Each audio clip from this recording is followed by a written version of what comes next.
Querido Prem Baba, trabalho como médico oncologista. Há pacientes que se curam, mas ainda se sentem mal. Eu recomendo que eles mudem seu estilo de vida. A maioria não quer. Como posso convencê-los?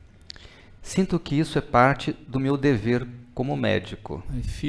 Eu tenho inspirado os profissionais da área de saúde, especialmente os médicos, a enxergar o paciente de uma maneira holística, observando de forma integrada corpo, mente e espírito. Estamos trabalhando para fazer com que esses profissionais se tornem médicos também da alma, não só do corpo. São muitas possibilidades da causa de uma doença. Mas independentemente da causa, existe sempre uma contradição. Essa contradição começa no nível da alma. Essa contradição precisa ser explorada, precisa ser conhecida, compreendida. E só a partir desta compreensão é que será possível fazer um prognóstico real. Essa contradição é como uma ferida na alma. Contradição significa que existem duas forças atuando em sentidos opostos dentro da pessoa. O resultado desse cabo de forças é uma fenda na substância da alma, que se manifesta no corpo físico. A genética, de acordo com uma série de leis físicas, psicológicas e espirituais, mas que podemos resumidamente, até de uma forma mais simplista, chamar de karma. E o karma determina até mesmo o lugar físico aonde a pessoa se encontra. O lugar físico onde ela escolheu morar. Ela acredita, às vezes, que escolheu aquele lugar. Mas se ela não está acordada, ela é escolhida por aquele lugar. Ela é levada por impulsos inconscientes que, às vezes, ela chama de escolha. O lugar também influencia. O corpo influencia o estado físico. Assim como o ambiente influencia, as relações influenciam, o alimento que você ingere influencia, a atividade física que você faz ou que você não faz influencia. E obviamente que a herança genética que você traz também influencia. Mas todas essas portas de acesso, ou portas que se abrem para a manifestação da doença, então determinados pelo karma, começa nesse distúrbio, começa nessa contradição no nível da alma. Então, tenho orientado esses profissionais a explorar essa contradição, se é que existe um espaço para isso. Porque às vezes a contradição ultrapassou já um limite que possibilita a retomada. No nível da alma, às vezes a pessoa, no nível da alma, ela sabe que o corpo dela já não dá mais conta do desenvolvimento. A alma sabe que ela quer ir embora mesmo. Porque ela sabe que o corpo não acompanha o ritmo da alma. Então ela se encontra completamente fechada, até mesmo para ouvir um bom conselho. E às vezes ela não chegou nesse ponto, ainda que não é possível retorno, mas ela está completamente identificada com a pulsão de morte. Embora tenha uma parte consciente que procurou ajuda, mas procurou uma ajuda para tentar aliviar um sofrimento agudo. Procurou ajuda para se libertar de uma dor física e às vezes até para se libertar de uma dor emocional também. Mas não procurou uma ajuda realmente para se curar. Uma coisa é você procurar uma ajuda para se libertar de um sofrimento, para se libertar de uma dor. Outra coisa é você procurar uma ajuda para se curar. Porque para se curar implica nesse trabalho desafiador de tomar consciência dessa contradição que determina que uma parte em você, que é a parte consciente, que é a saúde, Health. que é a vida, tem inclusive medo da morte, mas simultaneamente existe uma outra parte que normalmente é inconsciente, que é a morte, que está comprometida com a morte. E se nesse estágio que a pessoa se encontra, ela não quer nem mesmo aceitar os conselhos que vão conduzi-la à cura, é porque a porção inconsciente que está comprometida com a morte é majoritária. Porque se não fosse isso, o corpo naturalmente se moveria em direção à cura. O corpo, ele naturalmente se move em direção à saúde. O princípio espiritual que nos habita, que muitas vezes eu chamo de corrente afirmativa, se move em direção à saúde, construção, união. Então, naturalmente, ele encontra caminhos para se curar.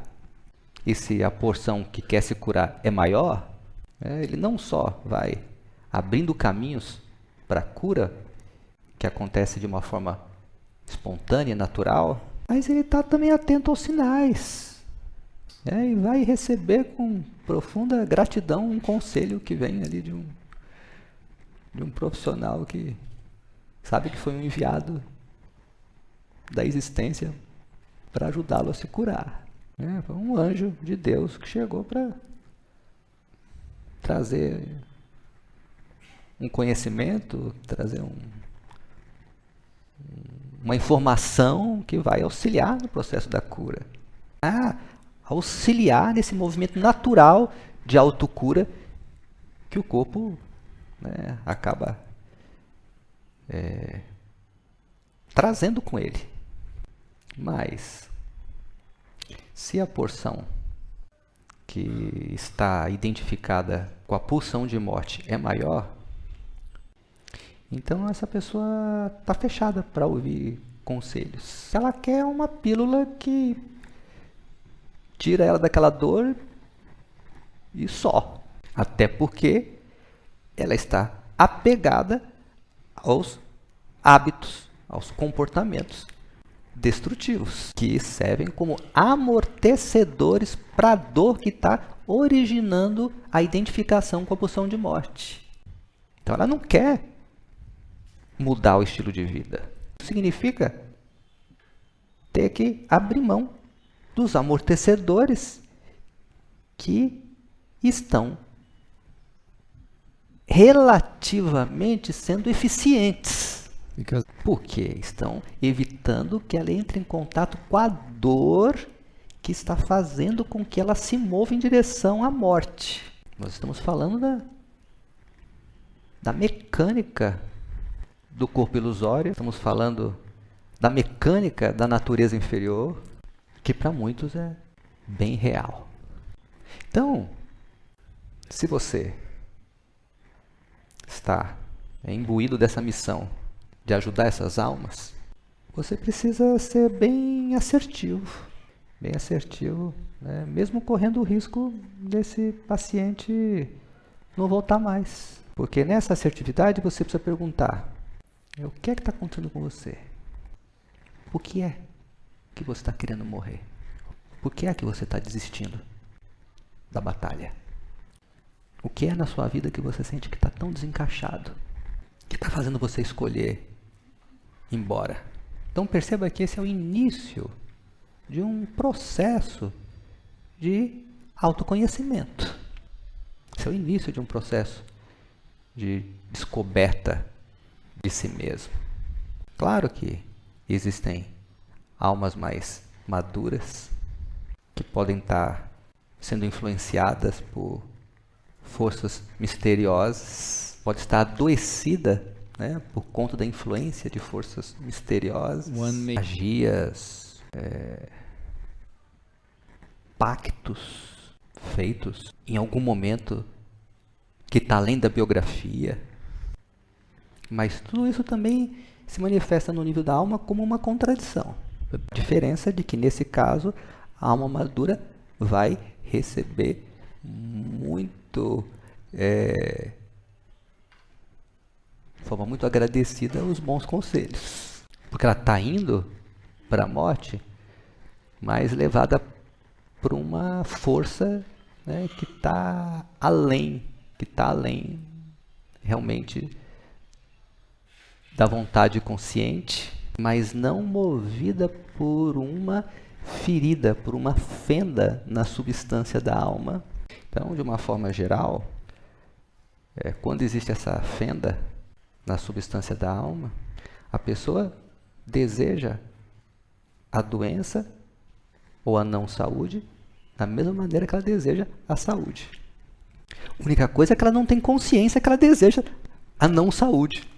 Ela não tem consciência que ela deseja a doença.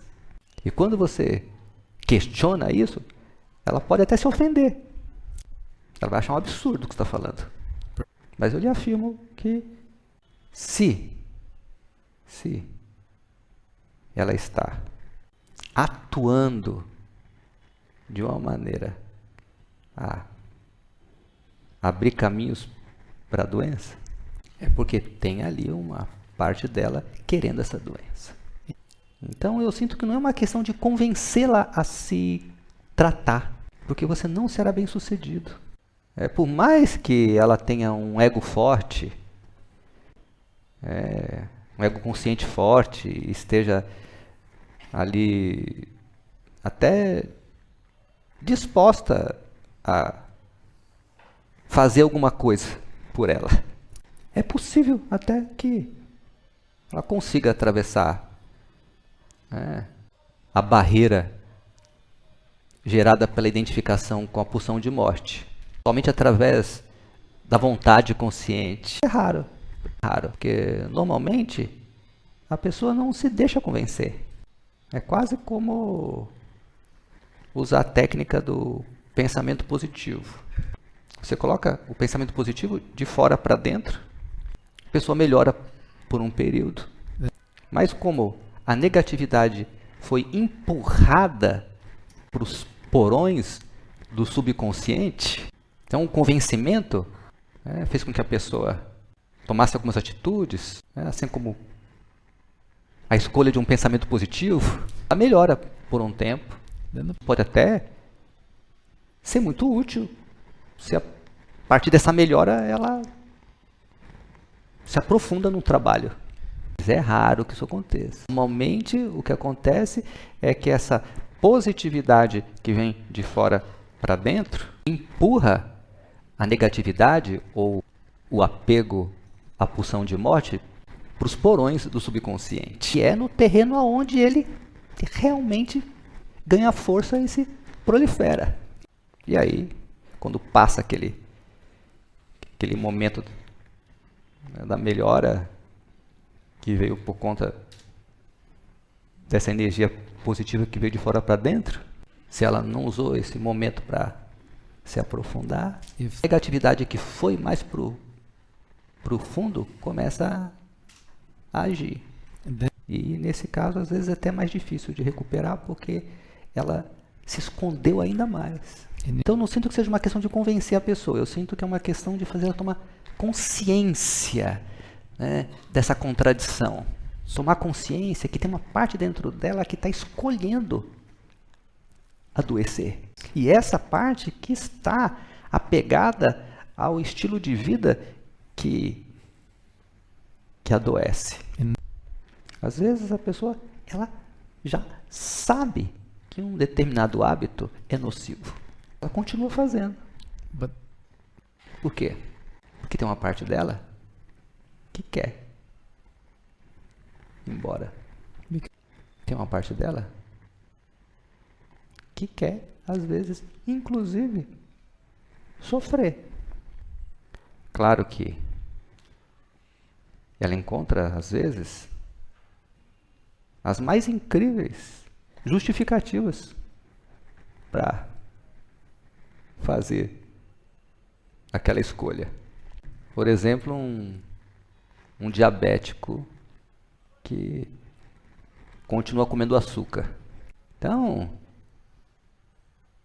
esse eu que está atrelado à pulsão de morte, às vezes ele é habilidoso em contar histórias. Puxa vida, mas e o prazer da vida? O único prazer que eu tenho é comer um docinho. O que leva dessa vida? Essa vida tão amarga, tão difícil. Qual o problema de comer um docinho? Vai lá e come o doce veneno. Por que ela escolheu comer esse doce veneno? Why? Qual que é a causa real por trás dessa justificativa de que ela pode comer, de que ela merece comer o doce?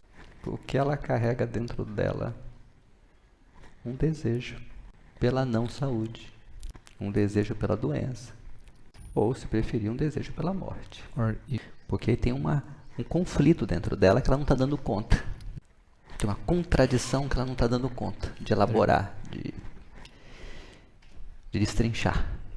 Ponto mesmo até de achar que não vai conseguir mesmo se libertar desse conflito. Então perceba que nesse caso a medicina ela precisa se valer também de instrumentos da psicologia e instrumentos da espiritualidade. Na verdade é a espiritualidade que usa elementos da psicologia e da medicina. Tenho sugerido para os médicos se tornarem pessoas espirituais, em primeiro lugar, para poder enxergar, né, a alma que chega ali buscando auxílio, e enxergar ela de forma inteira, e ali procurar caminhos para a cura. Então eu estou dizendo que a cura começa na consciência. No nível físico, às vezes é possível contribuir com essa mudança na consciência. É porque o físico está marcado. Às vezes tem mesmo, né, uma alteração no nível físico. Então, se faz necessário utilizar elementos também físicos, mas somente como um impulso. Quando o carro está encalhado, é uma forma de empurrar o carro, porque a cura real se dá na consciência. É uma mudança de consciência. Quando você compreende, de fato, por que é que você se colocou naquele lugar, né, de uma doença. Então, nesse caso, a gente vai usar a doença como um caminho também de cura. Você usa a doença como uma forma de chegar no núcleo do conflito.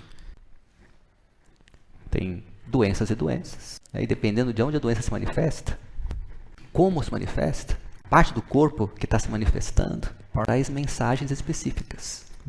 O corpo, ele ajuda muito a entender esse conflito. É verdade que o corpo fala. Cada parte do corpo, cada região está dizendo muito do seu mundo psicoemocional e espiritual. Então a gente percebe que determinadas doenças estão relacionadas à tristeza, algumas estão relacionadas a medo, algumas estão relacionadas a raiva, muita raiva guardada. Algumas estão relacionadas à amargura. Então, porque nessa visão, a gente entende que o conflito começa, então, no nível da alma e ele vai descendo, né? Aí depois ele vai se manifesta no mental, no emocional, no energético, e depois ele se plasma no físico. Energético. Então, quando ela chega no físico, já é o último estágio. E no físico começa também de dentro para fora. Começa lá nas vísceras, né, nos órgãos, e vai indo para a pele. Né? Então o corpo diz muito. Pode usar isso para ajudar a pessoa a compreender a natureza do conflito. Então, o que é que está acontecendo? Qual que é a natureza dessa contradição? Onde é que é para você estar? Onde é que você está escolhendo estar? Através, obviamente, do uso do seu livre-arbítrio. Porque nesse estágio de evolução, né, da consciência humana, recebemos esse poder, recebemos esse dom divino, que é o livre-arbítrio, mas que é bem raro aquele que sabe usar. Até porque, se existe, então, esses impulsos inconscientes agindo, o livre-arbítrio acaba sendo muito relativo. Então, um curador, um médico de corpo e de alma, deve conduzir a pessoa a tomar consciência, né, dessa contradição. O que significa expandir a consciência. É um processo de autoconhecimento. E quando a pessoa se conhece suficientemente, ela escolhe o caminho da cura. Não é uma questão de convencer. Então é importante você estar atento com essa sutileza, esse fio de linha, né, que separa o dever do médico, que é auxiliar a pessoa que procura ajuda, daquela de você projetar, né, no paciente suas histórias e querer salvar a pessoa a todo custo, mesmo que ela não queira ser salva. Eu sei que é delicado esse ponto. Você tem um juramento, né, de realmente dar o seu melhor para salvar aquela vida. Mas é importante você reconhecer que você tem um limite. E esse limite é determinado pela própria escolha da pessoa. Claro que isso é assim no nível humano.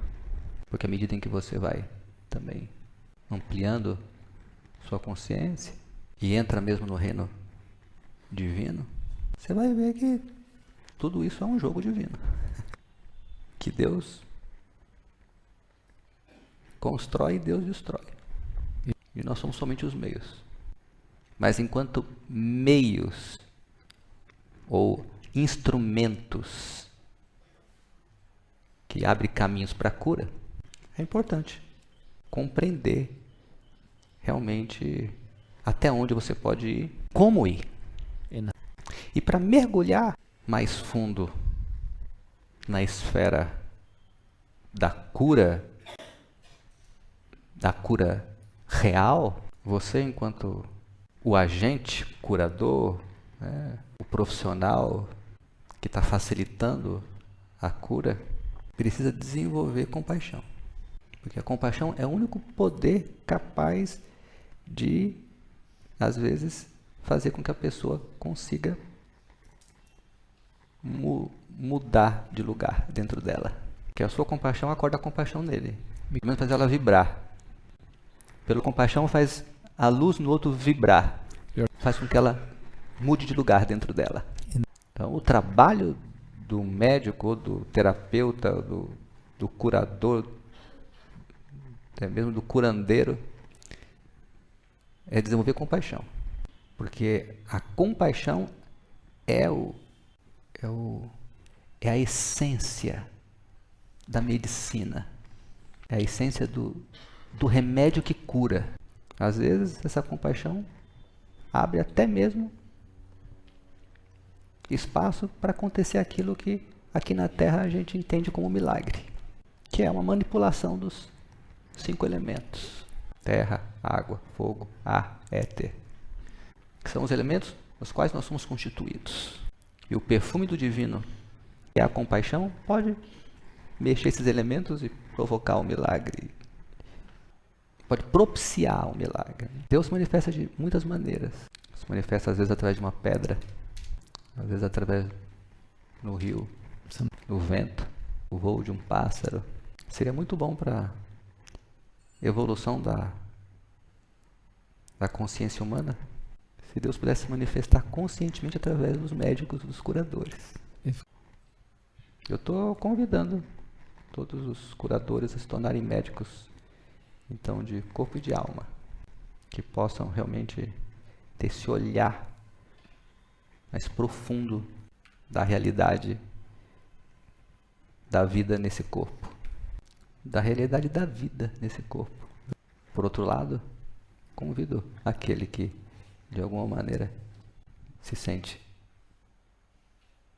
adoecido a tomar consciência das suas contradições, tomar consciência dos conflitos profundos, porque na origem são eles porque na raiz são eles as verdadeiras causas das doenças.